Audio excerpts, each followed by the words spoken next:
আমরা arm ফোর্সেসের senior লিডারশিপকে মনে করিয়ে দিতে চাই, গত 17-18 বছর ধরে তো দিল্লিকে আওয়ামী লীগ যে বাংলাদেশের করদ রাজ্য পরিণত করেছে, সেদিন তো আপনাদের মুখে আপনারা কুলু বেটে বসেছিলেন।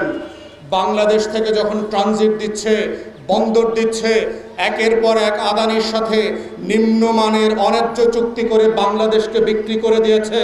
আপনাদের মিলিটারি অফিসাররা দিল্লিতে গিয়ে ঘোড়া উপহার নিয়ে এসে বাংলাদেশকে বিক্রি করে দিচ্ছিল।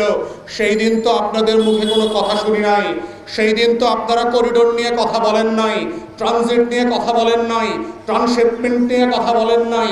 আজকে হঠাৎ করে 18 বছরের দিল্লির গোলামি থেকে যেদিন বাংলাদেশকে 24-এর 1400 শহীদ মিলে নতুন করে শহীদ হয়ে এই দেশকে স্বাধীন করেছে, আপনারা হঠাৎ করে দেশপ্রেমিক সেনাবাহিনী হয়ে গেলেন।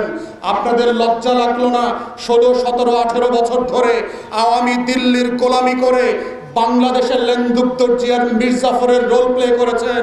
আজকে দেশের মানুষকে বুঝাচ্ছেন অন্তর্বর্তীকালীন সরকারের কি করা উচিত এবং কি করা উচিত না। আপনাদের মনে রাখা উচিত আপনাদের 17-18 বছরের আমলনামার কথা, গুম খুন 800 আয়না ঘর করার কথা, 6500 নাগরিককে অত্যাচার নির্যাতন করে লাশ গুম করে দিয়ে ক্রসফায়ার করে হারিয়ে দেওয়ার কথা। অতএব মনে রাখতে হবে, কোনোভাবে বাংলাদেশকে সিকিম আমরা হইতে দেব না।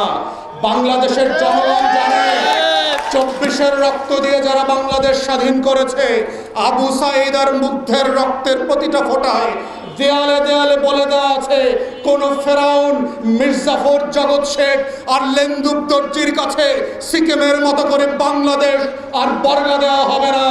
বাংলাদেশের পাড়ায় মহল্লায় দেশপ্রেমিক জনতা যেখানে যেখানে আছে তারা আবার প্রতিহত করবে।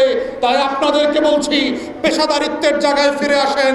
আপনার চাকুরির সীমা সাংবিধানিক জুরিসডিকশনের বাইরে আপনারা কথা বলবেন না।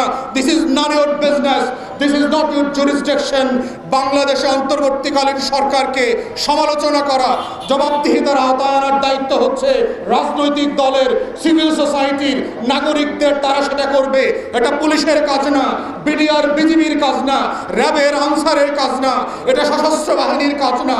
এই দায়িত্ব হচ্ছে বাংলাদেশের রাজনৈতিক দল এবং নাগরিক সমাজ যেই যেই ভাষায় অন্তর্বর্তীকালীন সরকারকে সমালোচনা করা দরকার, জবাবদিহিতা করা দরকার, সেটা আমরা করে যাচ্ছি এবং করে যাব।